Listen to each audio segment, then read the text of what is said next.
মাঝে মাঝে আমি ভুলে যাই আমি কি আদৌ এই বাড়ির বউ কিনা। হ্যালো বন্ধুরা, কেমন আছো তোমরা সবাই?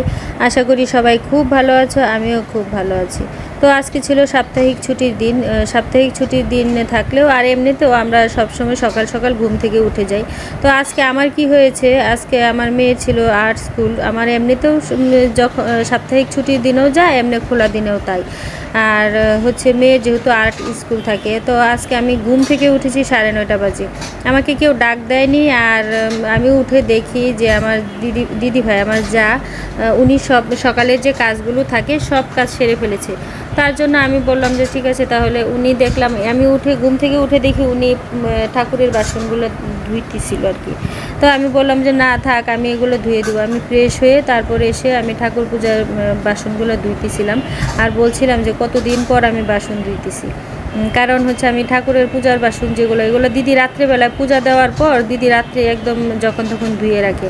তো কালকে জানি কি হয়েছে, একা একা সব কাজ করেছে, আমিও বাসায় ছিলাম না, মনে হয় এনার্জিও আর ভালো লাগে, এনার্জিও দেয়নি, তার জন্যই আর করা হয়নি। তো যাই হোক, প্রত্যেক বৃহস্পতিবারে তো দিদি পূজা দেয়, আমিই দিতাম, এখন তো দিদি ভাই দেয়। বৃহস্পতিবারের পূজাটা দিয়ে মানে ওই দিন সব কাপড় চোপড় মানে জামা কাপড়গুলো উঠানোর পর আর আবার ধোয়া কাপড়গুলো বিছিয়ে দেয়, আর যেগুলো থাকে ওইগুলো মানে ধুয়ে আবার বাস করে রেখে দিই, ধুয়ে শুকিয়ে। আর এখন যে কাপড়গুলো ভিজিয়েছি না, তারপরও এদিকে আবার বৃষ্টি, প্রচুর পরিমাণ বৃষ্টি হইতেছে।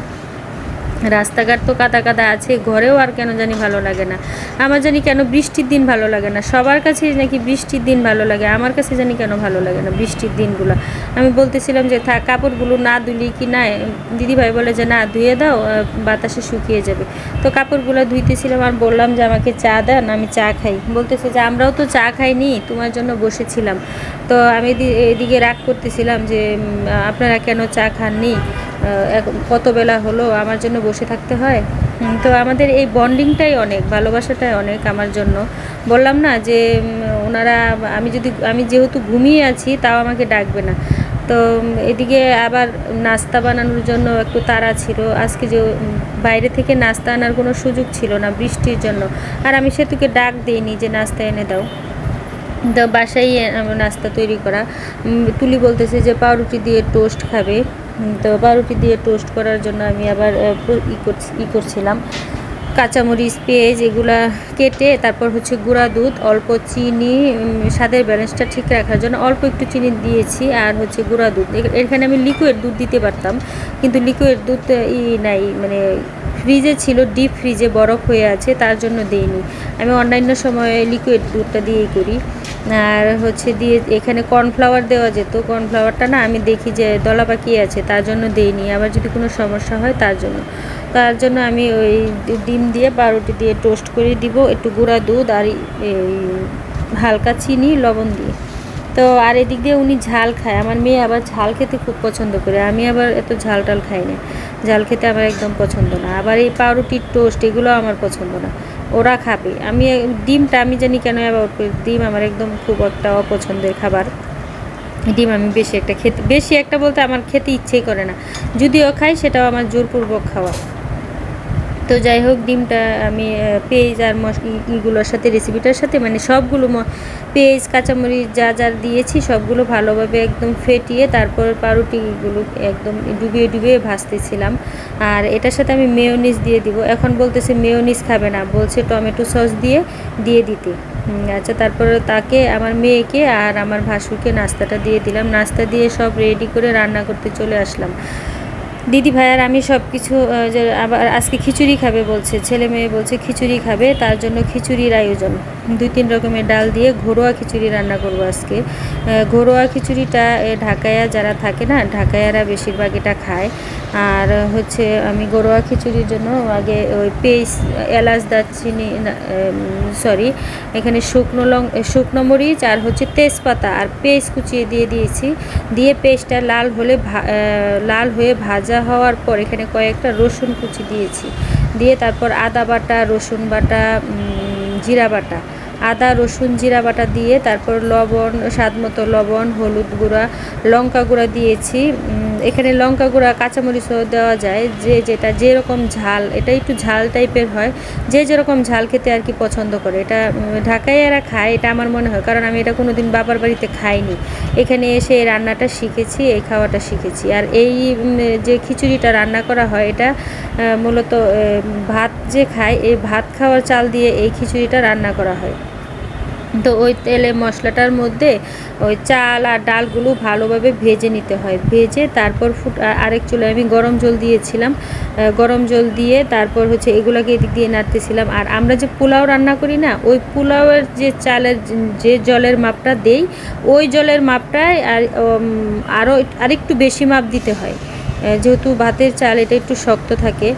তো দিয়ে তারপরে নেড়েচেড়ে আমি অন্য চুলায় দিয়ে দিলাম দিয়ে ঢেকে দিয়েছি। আর এদিক দিয়ে যেহেতু চিকেন রান্না হবে খিচুড়ি দিয়ে খাওয়ার জন্য, তো চিকেনটাকে আজকে আমি ভেজে রান্না করব।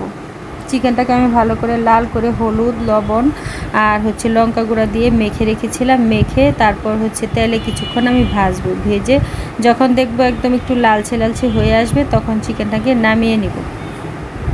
আর এক এক দিন এক একভাবে না চিকেন রান্না করলে ছেলে মেয়েও খেতে পছন্দ করে, নিজের কাছেও ভালো লাগে যে এক এক দিন এক একটা জিনিস রান্না করলাম। রান্না করতে ভালোবাসি, কিন্তু বাট কিছুদিন ধরে রান্নাটা আমি খুব কমই করছি, দিদিভাই রান্না করছে। তো ওইদিকে ওই চিকেন আমার ভাজা হয়ে গেছে। আরেকটা কড়াই বসিয়ে দিয়ে ওই তেল দিয়ে ওইটার মধ্যে আবার কতগুলো আলু দিয়েছি। আলুগুলো একটু ভাজা হোক, হলুদ লবণ দিয়ে একটু কিছুক্ষণের জন্য ঢেকে দিব, না হলে আবার যদি শক্ত থাকে তাহলে তো আমার আবার মাংস রান্না করলে আরেকটা সমস্যা, ওই চিকেন সিদ্ধ হতে আলু সিদ্ধ হতে চায় না। চিকেন সিদ্ধ হয়ে যাবে কিন্তু আলু সিদ্ধ হবে না, এটা যে আমার কী সমস্যা। তার জন্য আমি এই টেকনিকটা করি, আলুগুলোকে ওই তেলে দিয়ে তারপর অর্ধেক ভাজা হয়ে গেলে তারপর এলাচ দারচিনি পেস্ট দিয়ে দিই।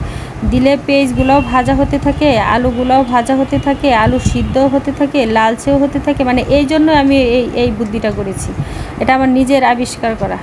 তো যাই হোক, আলুগুলো ভাজা হয়ে যাচ্ছে, পেস্টটাও আমার ভাজা হয়ে যাচ্ছে। পেস্টটা ভাজা হওয়ার পর তারপর এখানে আমি দিয়ে দিব হচ্ছে রসুন বাটা, আদা বাটা দিয়ে আমি জল ছাড়া মশলাটাকে ভালোভাবে কষাবো।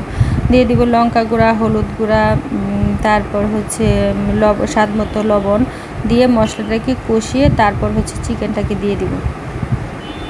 আর এদিকে তো হচ্ছে ছেলে বলছে ভর্তা খাবে, খিচুড়ির সাথে নাকি ভর্তা না হলে চলে না, বলছে ডাল ভর্তা আর রসুন ভর্তা করে দিতে হবে। এখন তার জন্য আবার আয়োজন করতে হবে। আমরা আগে কখনো ডাল ভর্তা খাই নাই, খুব কম ভাতের সাথে খেয়েছি, কিন্তু খিচুড়ির সাথে কখনো ডাল ভর্তাটা আমাদের খাওয়া হয়নি। আর এদিকে দেখো, আমি যখন চিকেন দিচ্ছিলাম আমার কড়াইটা এরকমভাবে গরম হয়ে গেছিলো না, হঠাৎ করেই মনে হচ্ছিল যে কী যেন একটা হয়ে গেছিলো। তো যাই হোক, আমি এটা তো রান্না করতে আসলে হয়ই, প্রায়ই হয়, এটা নতুন কোনো বিষয় না। তো আমি চিকেনটাকে ভালোভাবে নেড়ে চেড়ে কষিয়ে কিছুক্ষণের জন্য ঢেকে দিয়েছি। চিকেনও সিদ্ধ হয়ে যাবে, চিকেনটা এত বেশি সিদ্ধ হবে না, সিদ্ধ হয়েই গেছে যেহেতু চিকেনটা আমি ভেজে নিয়েছি, তার জন্য। আর এদিকে আমি আরেকজনের সাথে ফোনেও কথাও বলছিলাম, মোবাইল লাউডস্পিকার দিয়ে কথাও বলছিলাম, রান্নাও করছিলাম, দুই দিকেই তাল ঠিক রাখছিলাম। তো এদিকে আমার চিকেনটা দেখো কষানো হয়ে গেছে, চিকেনটার কালারটাও কিন্তু অনেক সুন্দর হয়েছে, আলুগুলোও সিদ্ধ হয়ে গেছে। তাও আমি আবার কিছুক্ষণের জন্য ঢেকে দিয়েছি যে না, ভালোভাবে চিকেনটা হোক, রান্নাটা হোক। চিকেনটা রান্না করে আমি নামিয়ে রেখেছি। আর এদিকে কড়াই আর একটা বসিয়ে তারপর মাছ ভাজি করব। আর আমার শাশুড়ি মা তো আর চিকেন খান না, তো শাশুড়ি মার জন্য একা মাছ নিইনি, সবার জন্য মাছ নিয়েছি। আর যেহেতু দুপুরের খাবারই আসল খাবার, আমার জাল একটা কথা বলে যে দুপুরের খাবারটাই হচ্ছে আসল, রাতের বেলা যাই খাও।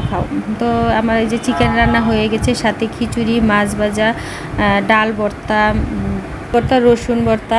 তো এই ছিল আমাদের আজকে দুপুরের খাবার। তো ভিডিওটা কেমন হয়েছে কমেন্ট করে জানাবে। চ্যানেলে নতুন হয়ে থাকলে চ্যানেলটা সাবস্ক্রাইব করে পাশে থাকবে। আবারও আসবো নতুন কোনো ভিডিও নিয়ে।